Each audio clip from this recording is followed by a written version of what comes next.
Welcome back everybody to Geology 101. For this section, we'll connect these two topics, now plate tectonics, which we've been covering the whole semester, and the coasts. So let's quickly review our unit goals here.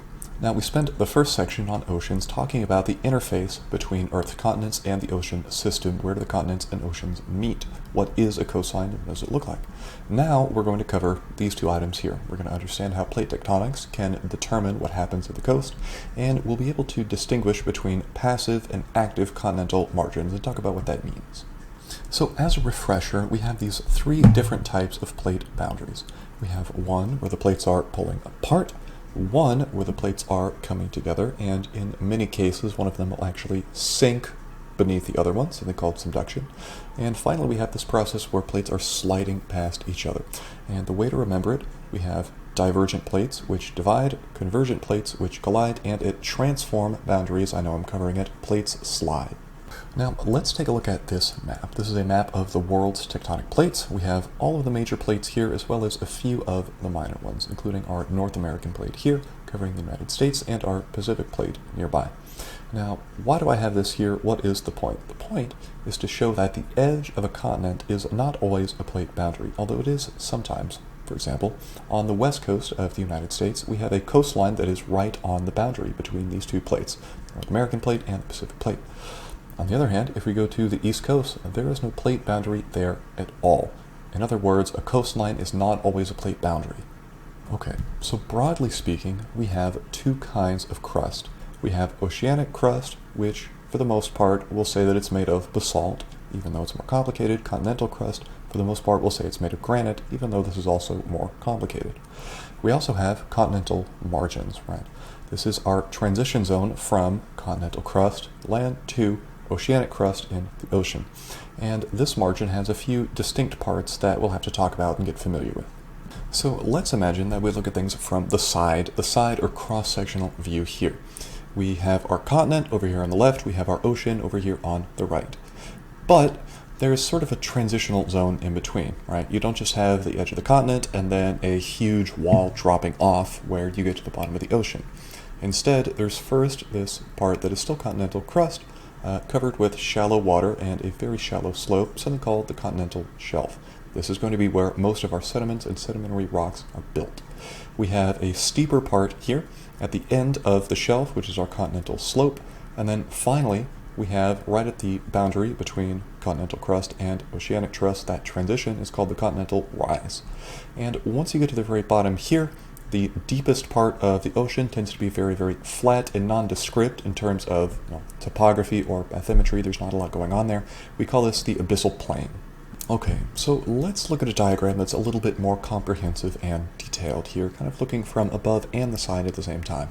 We have our continent on the left, we have our ocean over here, the full deep ocean, the abyssal plain, and everything in between those is going to be our continental margin, where all of our coastal processes are going to be the most important. We have our shoreline here.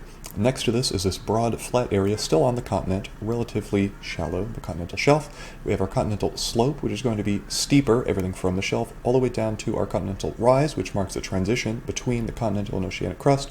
And then finally we have our abyssal plain. A couple of the other features here, a submarine canyon is exactly what it sounds like. Our seamounts are going to be underwater mountains, essentially. There are two different types of these coastal margins, or continental margins, right? We're talking about this area here, again, everything, including the coast, maybe here all the way out to the deep ocean.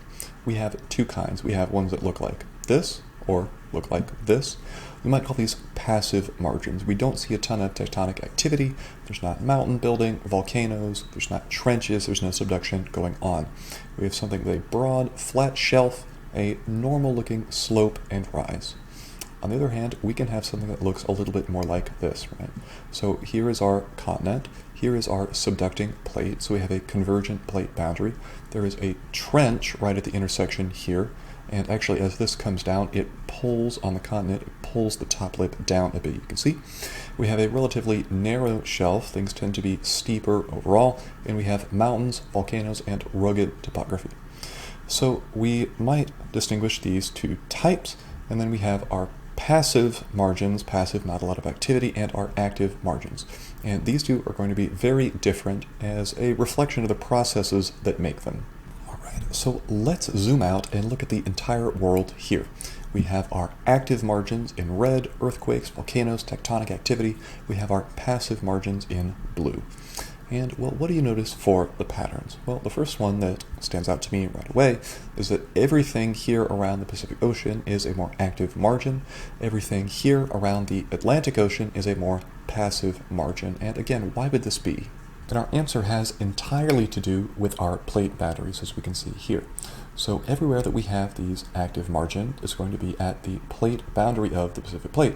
It just so happens that the boundary of the Pacific Plate in a lot of places is going to hit a continent, going to hit a coastline.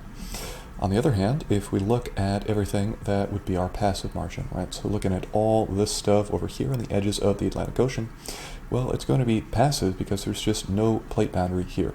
We have a relatively passive transition from continent out to ocean. The actual plate boundary is out over here along the mid-ocean ridge. Okay, so let's put this together here. Certain margins, certain coastlines are active margins. These tend to be rugged, as you can see from our photos here, tend to have narrow beaches, a lot of mountains, high topography, interesting stuff. There's going to be a lot of tectonic activity here, things like earthquakes and volcanoes.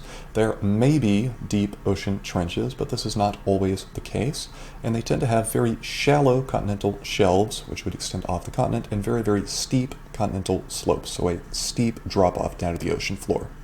So what do we notice in these two diagrams? We'll start with this one over here. We know it's an active margin. We have our crust, we have a very narrow shelf, not much of a beach at all to speak of here, and then we have a very steep slope all the way down into our trench, wherever it meets the continental and ocean crust, and then we have our ocean floor.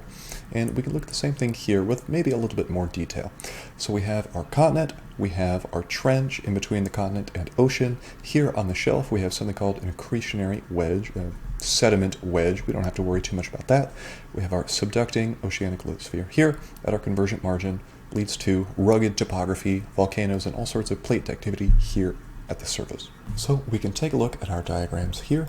We notice what? We have our broad, flat shelf, a much more gentle slope all the way down to the ocean floor.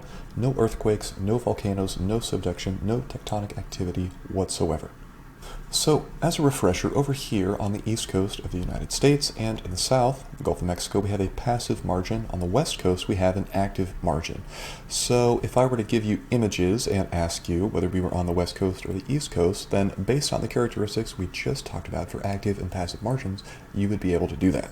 Real quickly, we'll look at some examples here, right? So we have California on the west coast, active margin, going to be more rugged topography.